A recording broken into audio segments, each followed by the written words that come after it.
Not a single civvy. I don't like this shit. Gun! Sniper! Popping smoke! Firing! Fuck is he? Get him inside! Come on! Come on! Let's move! Sniper still up! Hang low! Left side! Stay low! Where the fuck did they come from? We got him. Hey, buddy. Can you feel this? All right, up we go. Check your corners. I hope Chaffin's gonna be okay. He'll be fine. He's a tough son of a bitch. I'm not a doctor, but I don't think he is.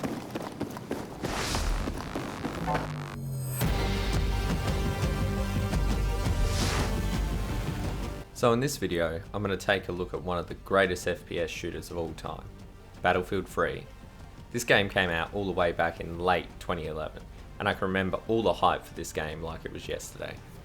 This game was a massive step forward for the series and was revolutionary at the time, with destructible environments, a single player campaign, and massive set piece moments, just to name a few. Yeah, I know Bad Company 1 and 2 had done all this a couple of years before, and while those games were excellent, they were just a spin-off series. This was the first mainline Battlefield in just over 6 years, and the hype and expectations were in the stratosphere. So, did the game deliver? Short answer, yes. This game went on to sell 5 million copies in the first week after release, selling a further 10 million copies by May 2012, which makes it one of the biggest game launches in EA's history. First, I want to take a look at the single player aspect of the game. Following the success of Bad Company 1 and 2 single player campaigns, EA wanted to capitalise on that success. This is the first mainline Battlefield to incorporate a single player campaign. All Battlefields before this were multiplayer only. So how'd they do? Well, the game follows in the footsteps of Sergeant Blackburn, a US Marine of the 1st Recon Battalion. Blackburn and his squad Misfit are tasked with finding and returning a US squad investigating an IED in Iraq, whose last known position was in a territory controlled by the PLR, an Irani paramilitary insurgents group. Man, what a mouthful. Anyway, things don't go according to plan, and fast forward and Blackburn is being investigated by the CIA for treason. But that's enough on Blackburn for now. You also play as a few other characters throughout the game, whose stories all intertwine, most notably Dmitry, a Russian operative who is trying to stop the main antagonist, Solomon. This all takes place in a fictional war in 2014, and the story events occur over a 9-month period. The moment-to-moment gameplay plays out like a linear shooter, with massive set-piece moments thanks to the new Frostbite 2 engine. Most missions play out with you killing a bunch of dudes from point A to point B, then a set-piece moment, and a cutscene, then rinse, repeat. There are some standout missions where you will be piloting vehicles, most notably the jet mission, which still looks spectacular today, and had we wanted more. As for the rest, they play more like shooting galleries. The AI just seems to run at you, shooting occasionally, but that's about it. No flanking, nothing, even on the hardest difficulty. I feel like they could have put a bit more effort into it, considering the standout campaigns in Bad Company 1 and 2 a couple of years before, which I still remember to this day. Whereas with Battlefield 3, I remember I played the campaign back in the day, but jumping back into this, I couldn't remember a thing about it, not even the main character's name. They did try to inject some of the humour and character development from the Bad Company titles into this game, but it all just fell really flat for me. The moment-to-moment banter between the squad is just meh, when this was some of the best stuff from the Bad Company series. Then there's the character development.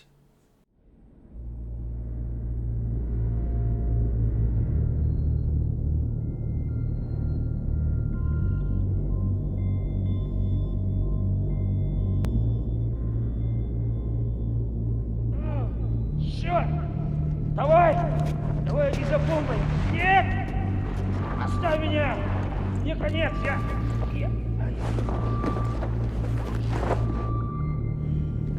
Мы не можем оставаться! Мы должны следовать его приказу! Давай, Тимо! Вперед давай!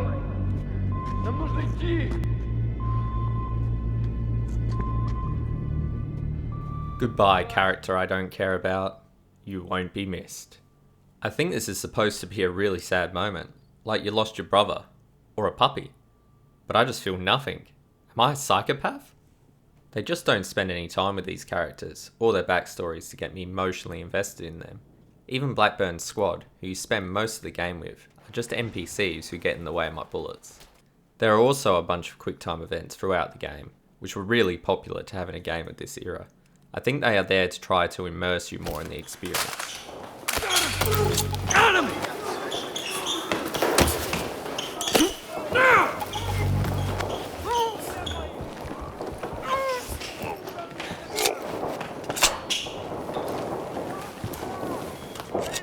I'm so immersed.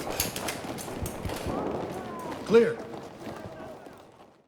They're okay. The time you have to push the buttons is really generous, so they don't get annoying in any way. I remember some games of this era, you would have like 0.1 of a second to push the right button, otherwise insta-death.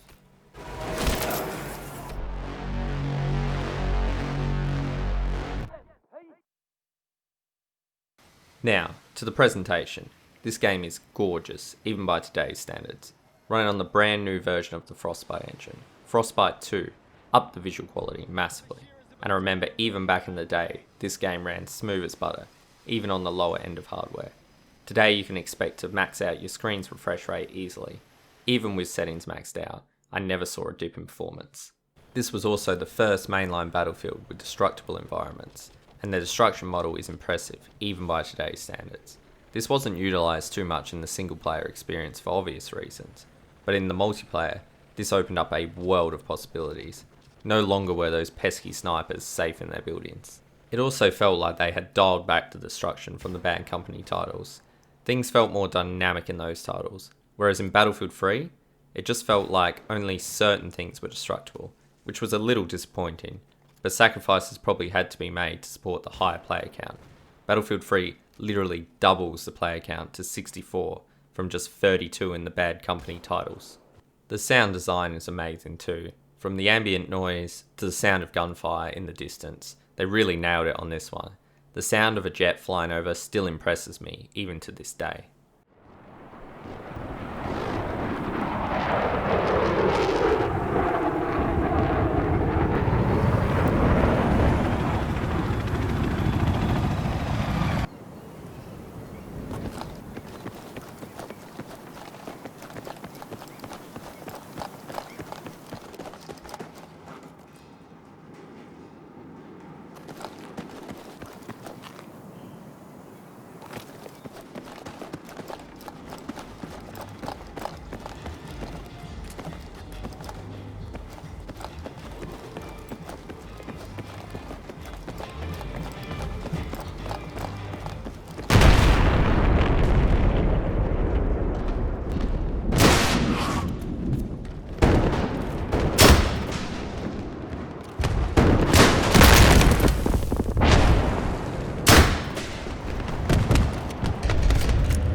All the voice lines from the single player are crisp and clear, and the voice acting in all the cutscenes is really well acted.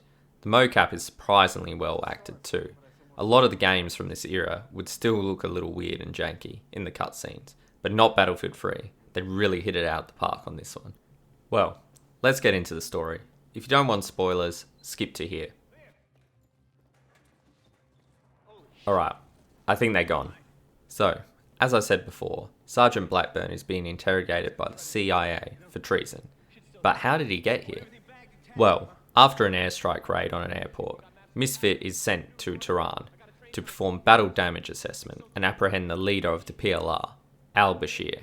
While investigating an underground bank vault, Blackburn and the team discover that the PLR have acquired Russian suitcase nukes, and 2 out of 3 of the devices are missing from the vault.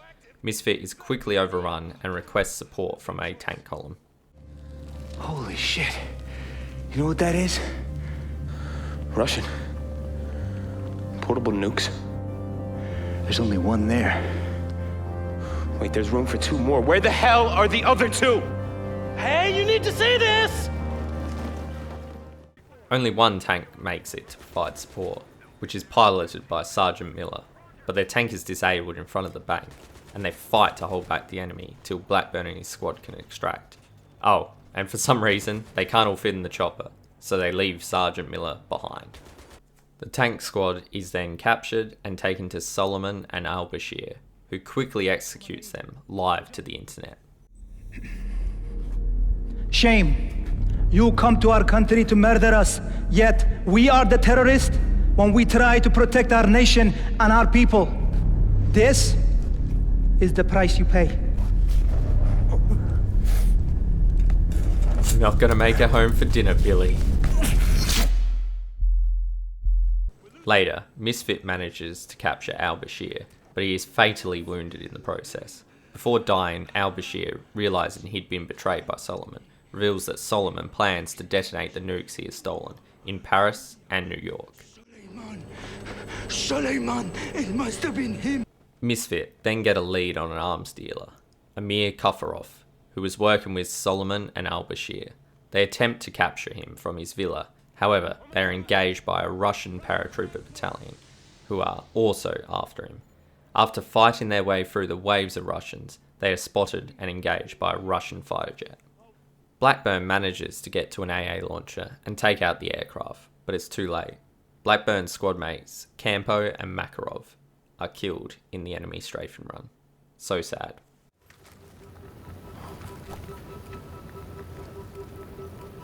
You fucking dick, Steve. This is another moment where I feel like you're supposed to feel something for these characters. You have played most of the game through with them, but I just don't. Even as I'm writing this, I can barely even remember their names. What was it again? Kopo and Maverick? Meanwhile, a Spetsnaz team, led by Dmitri, assaults Kavarov's villa. Upon capture, Kavarov tries to bribe his way out, but Dmitri beats him up nonetheless. Blackburn arrives at the villa and finds Kavarov's body. While Blackburn is distracted with the body, Dmitri puts a gun to the back of his head. Dmitri reveals Solomon's plot to Blackburn and asks him for his help to prevent a war between their two nations. Misfit's commanding officer Cole arrives, and with very little convincing from Dmitri, Blackburn shoots him. Not sure why they couldn't just explain the situation to him, but you know, video games. This results in Blackburn's 8-hour interrogation by the CIA. Where, you might ask? Well, of course, in New York. Just two of us. No politicians. No money changing hands. Just two soldiers speaking the truth. Help me. Help me to do this. That's it. I have to leave now. You don't shoot him. Millions will die. Get down on the ground! I said get down on the ground!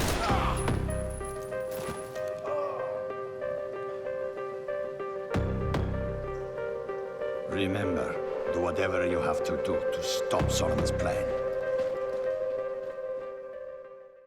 While Blackburn is under interrogation, Dmitri's Spetsnaz squad is attempting to stop the attack on Paris.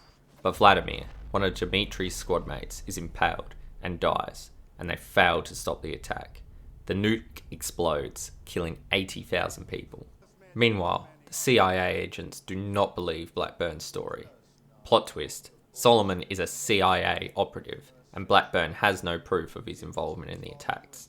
They instead believe Russia is responsible for the attacks, and that Dmitri played him. Solomon has the nuke. Solomon is one of ours. He is an overseas asset, and he has been for years. We put him next to al-Bashir for information. With no one believing his story, it's up to Blackburn and Motez, the last surviving member of his squad, to stop the attack on New York. They break out of captivity and evade the police. Blackburn manages to jump onto the hijacked train and fight his way through Solomon's men, only for Solomon to get the drop on him. Blackburn manages to gain the upper hand by activating the detonator to the charges, crashing the train. Blackburn then pursues Solomon onto the streets of New York. Motez sees them and picks up Blackburn in a stolen police car.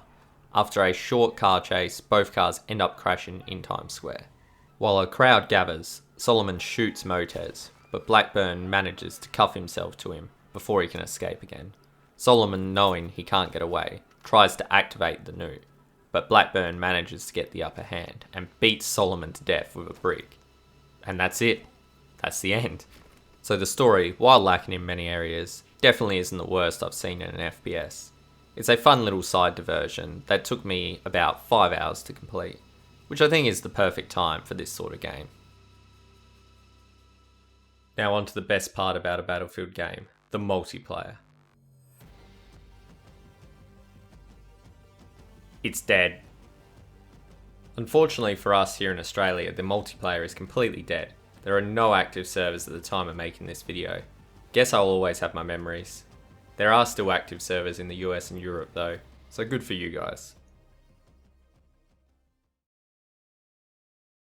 Alright, I can't leave my review unfinished. How bad can 300 ping be? So, high ping aside, the multiplayer still feels great. And this isn't just the nostalgia talking either. If you knew nothing about this game, you could quite easily mistake this game for a much newer game. Yeah sure, some of the textures here and there look a bit rough, but overall I would say this game looks better than some of the games developed today, and it came out all the way back in 2011. Yeah that's right, this game is almost 10 years old. But how's the gunplay? If I had to describe it in one word, excellent. They managed to nail the fine line between realism and arcade shooter. The guns feel snappy and responsive enough for it to still be a great twitch shooter. But then on the other side, each weapon feels like it has a unique recoil pattern, which you can learn to master over time, making you more proficient with that weapon. Then there's the attachment system. While basic by today's standards, you got to remember, a lot of people, myself included, were coming from Battlefield 2, a game that only had 3 weapons per class, and what those weapons came with was what you got. Loved the L8 but hate the scope? Too bad, that's all it has. Whereas here, you could change any weapon to your liking, from scopes to laser pointers, even extended mags on some weapons. It was amazing back then and still gets the job done today. The only thing I don't like about the gunplay is the time to kill. This could just be down to the high ping, but something just felt off to me. Players felt like bullet sponges, sometimes taking a whole clip to drop someone, and sometimes your bullets just feel like they're doing nothing. This was on standard servers. The few hardcore games I got to play felt a lot better to me.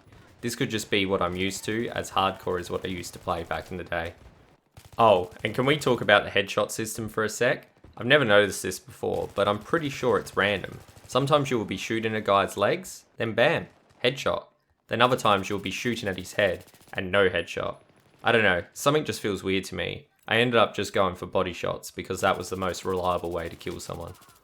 But on to the vehicles, arguably one of the most important aspects of a Battlefield game. I love it.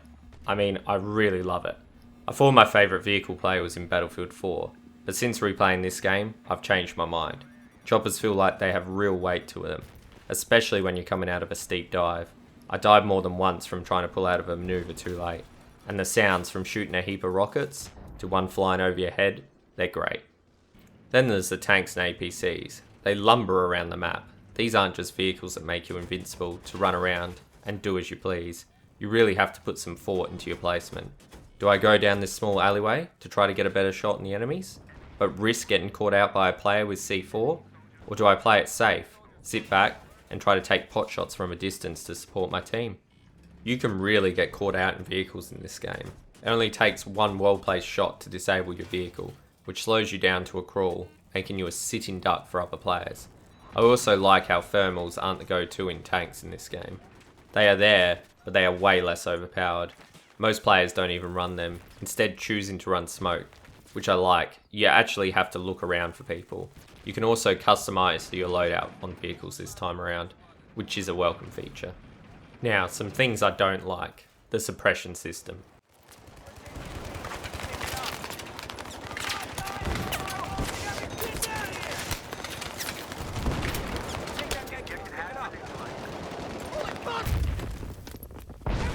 Oh god, make it stop. This was the first Battlefield to introduce this system. I can see what they were going for here, to make the support class a bit more useful and add a bit of realism, but I hate it. Not only does it blur your vision to the point where it looks like you just downed a bottle of vodka, it also makes your bullets fly off in random directions, making shooting back when suppressed pretty much useless. I feel like I would have liked this system a lot more if it just blurred your vision a little bit, but as it is, it's just annoying. And then there's the 3D spotting, another idea that could have used a bit more thought. Feels like you just spam spot all the time rather than actually looking for enemies. Not only does it spot people on the minimap, they have a red triangle track them. And this isn't just a quick couple of seconds, people are spotted for a long time. Oh, and smoke does nothing. You're spotted, people can still see you. Surprise! I wouldn't have minded this system if it just spotted where you were at the time of the spot. But this seems like a little much. Thankfully, if you want to get away from this, you can just play hardcore, which removes this feature completely, which feels a lot better in my opinion. There's also only 4 classes this time around: Assault, Engineer, Support, and Recon, whereas in Battlefield 2 there was 7. Classes feel more smushed all into one in this game, which I'm not a massive fan of. I get why they did it, to make things simpler, but I feel the class roles don't matter as much this time around. For Assaults are your one-stop shop for all your medic and grenade launching needs. Engineers are a powerhouse, being able to carry anti-air and anti-vehicle weapons, while also being able to repair friendly vehicles. And Recons are no longer locked into just a sniper, being able to use shotguns and SMGs this time around. It's not the worst system I've seen, it's just a little too flexible for my taste. I also have a really big problem with the portable AAs engineers can carry. I might be a little biased with this because I love my choppers so much, but it just feels like you are constantly getting locked onto from everywhere. I think they could have balanced these a little better, like maybe if you equipped an AA launcher or a rocket launcher, that's your main weapon, and you can only run a pistol as a secondary. I don't know, something like that. But that's enough hating on the game. The maps in Battlefield 3 are some of my all-time favourites from any Battlefield.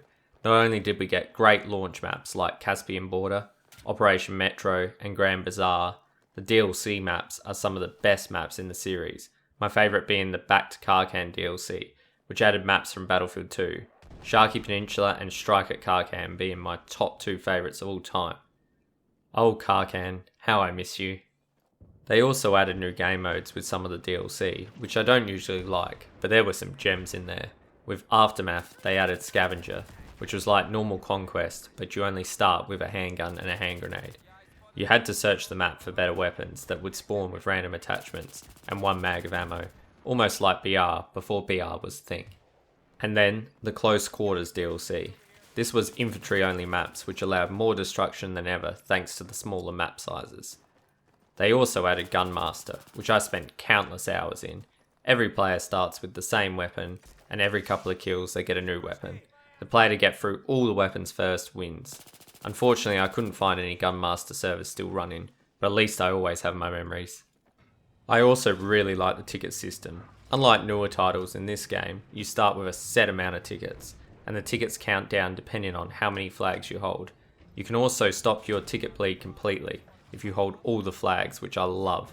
You can bring back games from the brink of defeat, it's never really too late.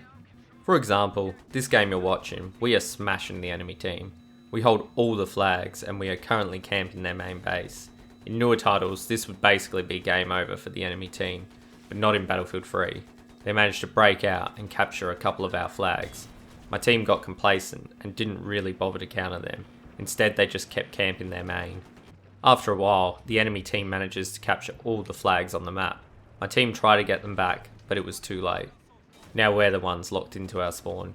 Even though we have a lot more tickets, we now have a massive ticket bleed, and the enemy team has none. They also do a much better job of making sure none of us get out. We are unable to break through, and the enemy team ends up winning. I love that about these older Battlefields. It makes it feel like a real tug-of-war match. You can always bring it back. The maps feel like they were designed with this in mind too. If an enemy team isn't paying attention, it's really easy to lock them into their spawn. A lot of people probably won't agree with me on this, but I like that about it. I feel like it adds an extra layer to matches that the newer titles are missing. Kills don't matter anywhere near as much as the flags. This one's a bit of a hard recommend for me. While this game is great, if you live in Australia, I wouldn't say it's worth a buy just for the single player. The main enjoyment you will get is from the multiplayer, and this is where the game really shines. Unless you're okay with playing on 200 plus ping, I can't recommend this to you. If you live in the US or Europe, this is an easy recommend. This game still holds up great today and is still a ton of fun to play. You can generally pick it up cheap with all the DLCs too. I feel like this game didn't get enough time in the sun. With Battlefield 4 coming out just a couple of years after its release, it was just sort of forgotten about, which is a shame. Anyways, I hope you enjoyed the video. This one took me a lot longer to make than my regular stuff, so let me know if you prefer the longer format. I really enjoyed putting a lot more time and effort into it, and I think it came out a lot better too. Just not sure if people will like the longer videos. Oh, and don't forget to leave a like. I'll see you next time.